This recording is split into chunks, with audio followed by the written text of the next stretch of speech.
नमस्कार मित्रों, global TV के आज के एपिसोड में आप सबका तहे दिल से स्वागत है और जुड़ने के लिए आपका बहुत बहुत शुक्रिया। आप ग्लोबल टीवी को निरंतर लगातार लाइक करते जा रहे हैं, सुनते जा रहे हैं, इसके लिए आपका बहुत बहुत धन्यवाद। आज के एपिसोड में कुछ इंटरेस्टिंग बातों पर चर्चा होगी और उन पर हम आपसे कुछ कमेंट, कुछ आपकी राय जानना चाहेंगे। देखिए, एक ब्रॉडर पर्सपेक्टिव लेके जो पहली खबर है उस पर मैं लेकर चलूँगा, जो आम जनधारणा है। मैं पहले ही कह देता हूँ कि इस पर किसी को बुरा मानने की ज़रूरत नहीं है। अगर किसी क्षेत्र विशेष के, जाति विशेष के लोगों को इसका बुरा लगता है तो मैं पहले ही उनसे माफ़ी चाहता हूँ। लेकिन आज प्रधानमंत्री श्री नरेंद्र मोदी ने स्वयं एक ऐसा कारण दे दिया है कि ये जो डिबेट कई सालों से इमिग्रेंट्स को फेस करनी पड़ती है, उनको दो चार होनी पड़ती है बड़े बड़े शहरों में, और जो बड़े शहरों से छोटे शहरों में जाते हैं, खासकर यूपी और बिहार के, उनको जो फेस करनी पड़ती है, उसके बारे में इसी बहाने चर्चा हो जाएगी। आज प्रधानमंत्री पूर्वी उत्तर प्रदेश के एक ज़िले में थे जिसका नाम है सिद्धार्थनगर, और वहाँ पर उन्होंने उत्तर प्रदेश के विभिन्न क्षेत्रों में 9 मेडिकल कॉलेजेस की शुरुआत करी। सिद्धार्थनगर में, देवरिया में, एटा में, हरदोई में, प्रतापगढ़ में, मिर्ज़ापुर में, कई सारी जगहों पर, और ये उत्तर प्रदेश के विभिन्न क्षेत्रों में फैले हुए हैं। देखिए, दिल्ली में बैठे हुए पत्रकार जिनको एसी की लत लग गई है, वो ये नहीं जानते कि वो कई सारी जगहों पर जाते हैं कवर करने, उसके जोग्राफिए से वाकिफ़ नहीं होते, वहाँ की भाषा से वाकिफ़ नहीं होते। आपको सालों साल गुजारना पड़ता है भारत के एक हिस्से को समझने के लिए। जैसे आप जहाँ पर गए हैं, जहाँ जिस जगह को आपने प्रत्यक्ष रूप से जिया है, आप उसी को समझ सकते हैं। या आप वहाँ के निवासियों से लगातार संपर्क में रहे हो, आप दुनिया के किसी भी हिस्से में हो, आप रशिया की बात कर लें, आप चाइना की बात कर लें, आप अमेरिका की बात कर लें, आप यूरोप की बात कर लें, आप लैटिन अमेरिका की बात कर लें, आप अफ्रीका की बात, या तो आप लगातार वहाँ के निवासियों से संपर्क में हैं, उनसे बात कर रहे हैं और वहाँ की जानकारी वो आपको दे रहे हैं, एक रास्ता। दूसरा, आप स्वयं गए हो वहाँ पर एक लंबे अरसे तक आप रहे हों। ये नहीं 1 महीना, 2 महीना, 3 महीना, 4 महीना, 5 महीना, 6 महीना, आप एक लंबे अरसे तक वहाँ रहे हों, तब आप उसके बारे में जान सकते हैं। अब आते हैं बात क्या प्रधानमंत्री ने कही। आदरणीय प्रधानमंत्री ने सिद्धार्थनगर के मंच से ये कहा, आज मैं पूर्वांचल को 9 मेडिकल कॉलेजेस की सौगात भेंट करता हूं। और यही बात जो उन्होंने सिद्धार्थनगर के लिए पूर्वांचल शब्द का इस्तेमाल किया, ये जोग्राफिए के, उत्तर प्रदेश के जोग्राफिए के हिसाब से सही बात नहीं है। उत्तर प्रदेश स्वयं ही ऐसा है कि उसमें दुनिया के कई सारे ऐसे देश हैं जो उत्तर प्रदेश से भी छोटे हैं और विविधताएं उनकी उत्तर प्रदेश से कमतर हैं। उत्तर प्रदेश में पश्चिमी उत्तर प्रदेश है जो जाट बहुल इलाका है, जाट गुज्जर जहाँ पर ज़्यादा हैं, और जातियाँ हैं लेकिन ये ज़्यादा हैं। उत्तर प्रदेश में बुंदेलखंड का इलाका है जो झांसी और औरैया और इसके आसपास का इलाका है। उत्तर प्रदेश में रुहेलखंड का इलाका है जो लखीमपुर खीरी और ये सारे तराई वाले इलाके हैं, वो रुहेलखंड का इलाका बनाते हैं। उत्तर प्रदेश में फिर आता है जो मोदी जी ने कहा पूर्वांचल का इलाका, जिसमें बनारस, गोरखपुर, जौनपुर, मिर्ज़ापुर ये सारे आते हैं। लेकिन इन सब से जुदा, जिसकी संस्कृति सभ्यता आज से नहीं कई सौ सालों से बिल्कुल अलग है, वो है अवध का इलाका, जहाँ अयोध्या है, जहाँ लखनऊ है, जहाँ रायबरेली है, जहाँ बस्ती है, जहाँ इलाहाबाद है और जहाँ कानपुर का थोड़ा सा क्षेत्र आता है, फैजाबाद है जो अब अयोध्या हो गया है, ये है अवध का इलाका। तो अवध के लिए अगर आप उत्तर प्रदेश कहकर छुट्टी पा जाएं तो बात समझ में आती है, लेकिन जब आप उसके किसी क्षेत्र विशेष को इंगित कर रहे हैं तो एक क्षेत्र के लिए दूसरे क्षेत्र का इस्तेमाल करना, शब्द इस्तेमाल करना, ये ज्योग्राफी के हिसाब से और भाषाई हिसाब से बेहद ही गलत है। ये बात मैंने अपने ट्वीट में भी प्रधानमंत्री कार्यालय को टैग करते हुए और भी कई सारे गणमान्य व्यक्तियों को जो उस इलाके से आते हैं, अवध के उस इलाके से आते हैं, ये बात अपनी आपत्ति दर्ज कराई, लेकिन उसका कोई जवाब ना तो आया ना आने की उम्मीद है। अवध का इलाका जहां अवधि चलती है, जिसमें बाबा गोस्वामी तुलसीदास ने रामचरितमानस की रचना की है, ये विविधताओं से भरा है। यहाँ पर कथक जैसा नृत्य पैदा होता है, यहीं पर उमराव जान जन्म लेती हैं और इसी इलाके में बेगम अख्तर पैदा होती हैं। अवध का इलाका अवधि का इलाका है, वहाँ पर भोजपुरी नहीं चलती, वहाँ पूर्वांचली नहीं चलती, वहाँ पूर्वी भाषा नहीं चलती। लेकिन जब आप दिल्ली और मुंबई जैसे शहर में आते हैं तो पूर्वी उत्तर प्रदेश और बिहार के सभी निवासी, इनके लिए एक शब्द इस्तेमाल किया जाता है, सभी को बिहारी कहा जाता है या पूर्वांचली कहा जाता है। उत्तर प्रदेश के पूरब के इलाकों को पूर्वांचली कह दिया जाता है। ये निहायत ही गलत है। हर क्षेत्र की विविधता है। जैसे आप एक राजपूत को जाट नहीं कह सकते, जैसे आप एक ठाकुर को राजपूत नहीं कह सकते। मैं फिर माफ़ी चाहता हूँ, ये किसी पर व्यक्तिगत आक्षेप नहीं है, लेकिन ये भारत की विविधताओं का सौंदर्य है। उसी तरह आप अवध को पूर्वांचल नहीं कह सकते, नहीं तो उसकी भाषाई और सांस्कृतिक विविधता पर चोट पहुंचती है। अवधी जो बोली है वो बिल्कुल अलग है। भोजपुरी मिश्रित जो पूर्वांचली भाषा है वो बिल्कुल अलग है।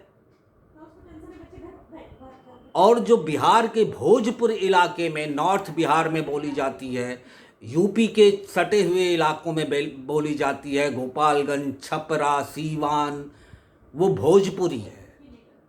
मैथिल, बिहार के भी मैथिल इलाके में मैथिली बोली जाती है।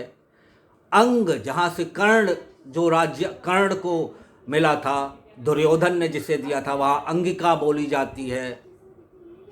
मगधी मगध के इलाके में बोली जाती है। उसी तरह उत्तर प्रदेश के बुंदेलखंडी इलाके में आप जब जाएंगे तो आपको ये कहावत चरित्रार्थ होती हुई मिलेगी यूपी के बारे में कि कोस कोस पे बदले पानी, 4 कोस पे बानी। आपको हर 4 किलोमीटर पर बोली में अंतर मिलेगा। यहाँ की तक कि अवध के विभिन्न जिलों में अवधि में समारसता नहीं मिलेगी, कुछ ना कुछ अंतर मिलेगा। लखनऊ की अवधि थोड़ी सी अलग होती है फैजाबाद और अयोध्या की अवधि से। तो अवध का इलाका है कौन जहां प्रभु श्री राम पैदा हुए और जिसके बारे में गोस्वामी तुलसीदास ने कहा अतिशय प्रिय मम इह के वासी, और जिस अयोध्या के बारे में गोस्वामी तुलसीदास ने भगवान श्री राम के मुंह से कहलवाया कि जन्मभूमि मम पुरी सुहावनी उत्तर दिशि सरयू बहि पावन, और जिसके बारे में गोस्वामी तुलसीदास ने फिर कहा अवश्य देखिए देखन जोगू, कि जो देखने योग्य है उसे अवश्य देखना चाहिए। वो अवध का इलाका है कहाँ, वो क्षेत्र है कहाँ? देखिए कानपुर, उन्नाव, दिल्ली में अगर आप रहते हैं तो दिल्ली से अयोध्या पहुंचने के दो रास्ते हैं, लखनऊ होते हुए, एक बरेली होते हुए और एक अलीगढ़ और कानपुर होते हुए बाई ट्रेन। और बाई रोड आप जाते हैं तो यमुना एक्सप्रेसवे, आगरा ताज एक्सप्रेसवे से आप जाते हैं। लखनऊ और उन्नाव, कानपुर से अवध का इलाका शुरू हो जाता है अगर आप दिल्ली की तरफ से जा रहे हैं।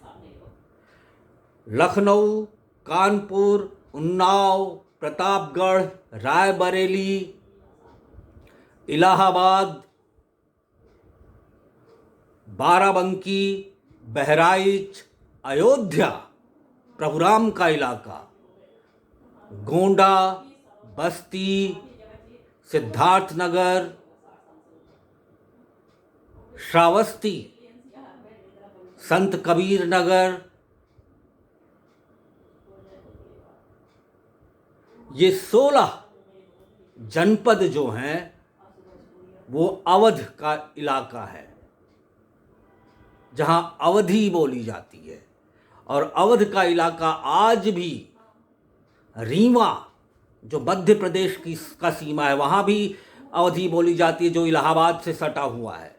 उस रीवा से शुरू होकर मध्य प्रदेश में नेपाल, बहराइच का जो छोर है, सीमा है जो बहराइच की, वहाँ तक अवध का क्षेत्र है। और पूरब में, पश्चिम में उन्नाव, कानपुर, और पूरब में गोरखपुर, आप मान लीजिए बस्ती, सिद्धार्थनगर, संत कबीर नगर, ये पूरब में। गोरखपुर से पूर्वांचल का इलाका शुरू हो जाता है और इधर इलाहाबाद से थोड़ा आगे आकर और इधर फिर जौनपुर, अकबरपुर, 16वां जिला है अकबरपुर, अम्बेडकर नगर जो अवध का इलाका है। अकबरपुर के आगे जौनपुर आते आते आपका पूर्वांचल का इलाका शुरू हो जाता है। और जब आप दिल्ली में होते हैं तो सभी को पुरबिया और बिहारी कह दिया जाता है। जब आप महाराष्ट्र के बम्बई और पुणे में होते हैं तो भैये कह दिया जाता है यूपी और बिहार को। इसका मतलब आपको ज्ञान नहीं है, आप अपनी सांस्कृतिक विरासत को नहीं पहचानते। और मेरी ये पक्की उम्मीद है, पक्का भरोसा है कि हर राज्य की इसी तरह की विविधता है और यही डाइवर्सिटी, भाषाई अनेकता में एकता, यही भारत की खूबसूरती है। तो प्रधानमंत्री ने जब सिद्धार्थनगर में खड़े होकर 9 मेडिकल कॉलेजेस की सौगात पूर्वांचल को भेंट कर दी, तब मुझे आपत्ति हुई। सौगात तो ठीक है, लेकिन सिद्धार्थनगर को पूर्वांचल में कहना ये थोड़ा आपत्तिजनक है। आप अवध के इलाके को अगर सीधे सीधे समझना चाहें आम भाषा में, तो एक अमिताभ बच्चन कभी भी बोलते हैं, वो ऑन स्क्रीन भी बोल देते हैं एक शब्द। जब दो लोगों की वार्तालाप चल रही हो और एक बहुत गंभीर व्यक्ति आपसे कुछ कह रहा हो, आपकी कोई बात समझ में नहीं आ रही हो, तो जो सामने वाला अवध का अगर होगा तो वो पेशानी पर थोड़ा जोर देके, आंखों को चौड़ा करके, अगर उसको बुद्धिजीवी व्यक्ति की बात समझ में नहीं आ रही है तो वो कह देगा आए, और वहीं पर सारी डिबेट खत्म हो जाती है कि आपने जो इतनी इंटेलेक्चुअल बातें की मेरे तो पल्ले ही नहीं पड़ी। वो पेशानी पर थोड़ा जोर देगा और कह देगा आए, मतलब आपने क्या कहा। अमिताभ बच्चन को भी अगर आप शो में देखते हैं, कौन बनेगा करोड़पति में, फिल्मों में, डॉन में उन्होंने कह दिया है, फिल्म डॉन में उन्होंने कह दिया है, जब कमिश्नर उनसे कहता है कि आप जो नया वाला एक किरदार मिलता है उससे कहता है आपको डॉन का किरदार करना है, तो अमिताभ बच्चन कहते आए। तो ये आए वाला रीजन है, 16 जिले ये आए वाले क्षेत्र कहे जाते हैं। तो ये थोड़ी सी बात की पूर्वांचल को अवध में मिश्रित करना ये थोड़ी गलत बात है। अब हम आते हैं, बहुत सारी बातें हो रही हैं, पाकिस्तान से भारत का तुलनात्मक अध्ययन एक जोर पकड़ रहा है। फवाद चौधरी ने कहा कि अगर इमरान खान दिल्ली में भाषण दे देते हैं तो प्रधानमंत्री मोदी से ज़्यादा भीड़ इकट्ठी हो जाएगी। उसके पहले गृह मंत्री पाकिस्तान के उन्होंने कहा था आईएसआई इंटर सर्विसेज इंटेलिजेंस ने 42 एजेंसियों को मात दी है अफगानिस्तान में। तुलनात्मक अध्ययन जो ये चल रहा है विभिन्न देशों के बीच में, अमेरिका को चाइना से कॉम्परेटिव स्टडी करना, अमेरिका को रूस से करना, ब्रिटेन को आयरलैंड से करना, भारत को चीन से करना, भारत को पाकिस्तान से करना, ईरान को इराक से करना, मिडिल ईस्ट को इजराइल से करना। तो मैं यही कह रहा था कि भारत को पाकिस्तान से तुलना करना, चीन और अमेरिका का तुलनात्मक अध्ययन प्रस्तुत करना, भारत और चीन का तुलनात्मक अध्ययन करना, अमेरिका और रूस का तुलनात्मक अध्ययन प्रस्तुत करना, मिडिल ईस्ट और इजराइल का तुलनात्मक अध्ययन करना, ये बात समझ में नहीं आती। अभी कल ही भारत और पाकिस्तान के बीच एक मैच हुआ जिसमें भारत की शिकस्त हुई और भारत में पटाखे फूटने लगे। मतलब भारत में रहकर आप भारत के हारने पर पटाखे फूटते हैं। ये इसी तुलनात्मक अध्ययन का नतीजा है कि भारत को पाकिस्तान का जन्मजात शत्रु बना दिया गया है, अमेरिका को रूस का जन्मजात शत्रु बना दिया गया है, यहाँ तक कि 007 कोड भी दे दिया गया है रूस को। जेम्स बॉन्ड ने अरबों खरबों का कारोबार कर लिया है। तो ये इसी सब के नतीजे हैं जो विश्व में तमाम सारी जो युद्ध जैसे हालात बन जाते हैं, ये इसी सब के नतीजे हैं तुलनात्मक अध्ययन के। तो इस तरह के तुलनात्मक अध्ययन से बचना चाहिए। अपनी संपदा, अपने रिसोर्सेज पर गर्व करना चाहिए, जो भारत सरकार फिलहाल पिछले 6-7 सालों से कर रही है, लेकिन उसे करने नहीं दिया जा रहा। पाकिस्तान के प्रधानमंत्री शेख राशिद ने एक स्टेटमेंट दिया अपनी घरेलू ऑडियंस को प्लीज करने के लिए, खुश करने के लिए, कि उनकी एजेंसी ने 42 एजेंसियों को अफ़गानिस्तान में मात दे दी। उसको सिर्फ एक स्टेटमेंट की तरह लेना चाहिए और उसको गंभीरतापूर्वक नहीं लेना चाहिए। फवाद चौधरी ने कहा इमरान खान अगर दिल्ली में भाषण दें तो ज़्यादा लोग आएंगे।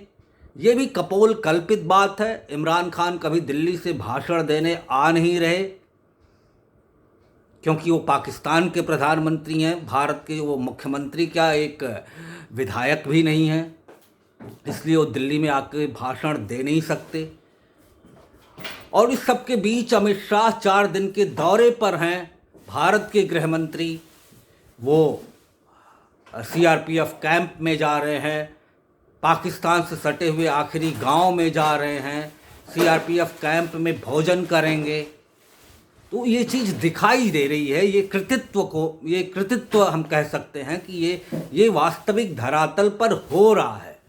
तो स्टेटमेंट्स में और फैक्ट्स में फ़र्क करना आना चाहिए। जिस दिन हम तुलनात्मक अध्ययन बंद कर देंगे, और ये हमारे परिवार से शुरू होता है कि देखो पड़ोसी का बेटा 100 मार्क्स ले आया, 100 में से 90 ले आया और तुम्हारे 70 ही आए।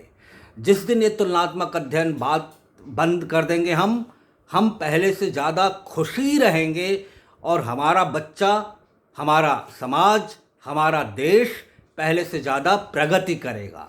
अपने रिसोर्सेज पर, अपनी काबिलियत पर गर्व करिए, उसका इस्तेमाल करिए और खुश रहिए। तो यही दो बातें आज के ग्लोबल टीवी के इस बुलेटिन में।